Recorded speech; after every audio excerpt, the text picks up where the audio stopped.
जब हम दूसरों पर हंसते हैं, ये हंसी सबसे नीचे दर्जे की होती है। दूसरी हंसी जब हम खुद पर हंसते हैं, ये हंसी ऊंचे दर्जे की होती है।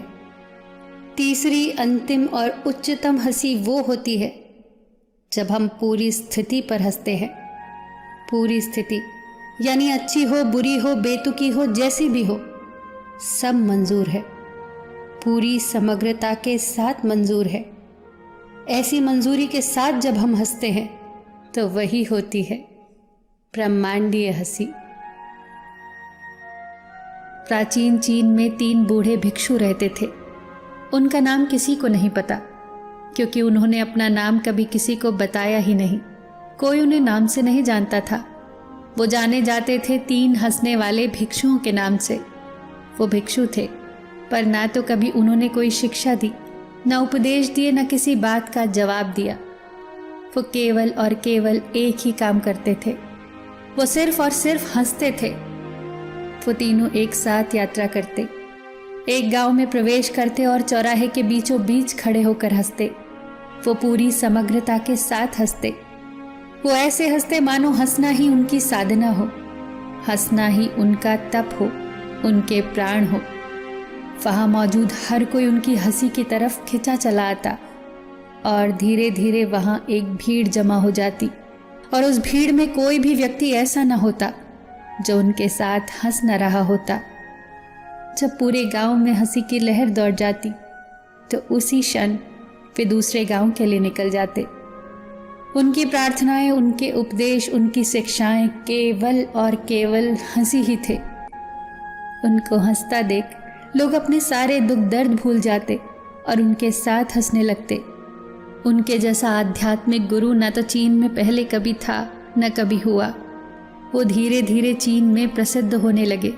उन्हें बहुत सम्मान और प्यार मिलने लगा। वो कभी कुछ न बोलते, पर ऐसा लगता मानो उनकी हंसी बहुत कुछ कह रही हो। ऐसा लगता मानो उनकी हंसी में ईश्वरीय संदेश छुपा हो। ऐसा लगता जैसे उन्होंने ब्रह्मांड के मजाक को समझ लिया हो, प्रकृति के रहस्य को जान लिया हो। वो एक गांव से दूसरे गांव यात्रा करते और लोगों को आनंद से भरते।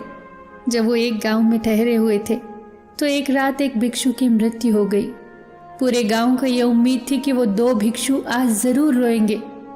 लोग दूर दूर से इकट्ठा होने लगे इस नाटकीय घटना का गवाह बनने के लिए कि कैसे वो 2 भिक्षु आज रोएंगे।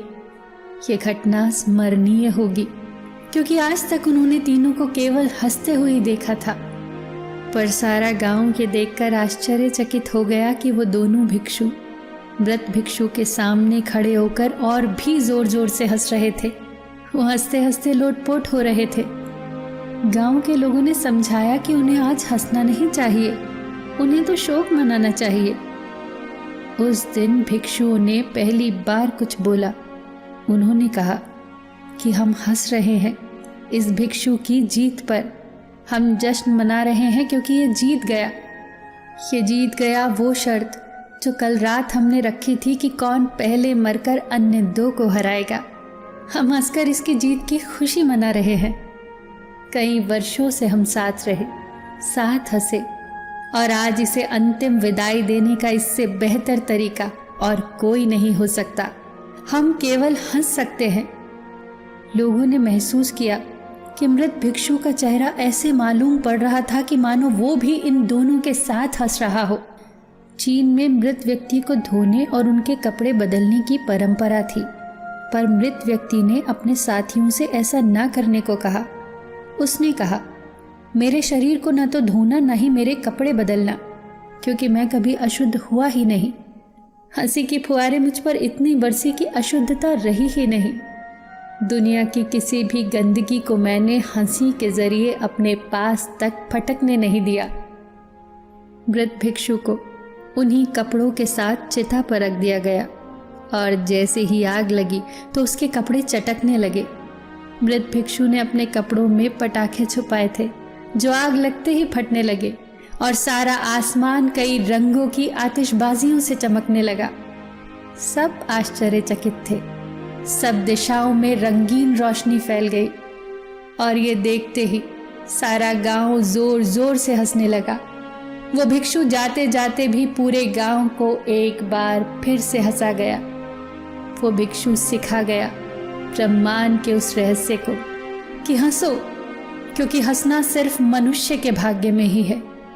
हंसो, क्योंकि हंसना आपके द्वारा अभी तक की गई प्रार्थनाओं में सर्वश्रेष्ठ है। हंसो, क्योंकि मुस्कुराहटें आत्माओं का चुंबन है।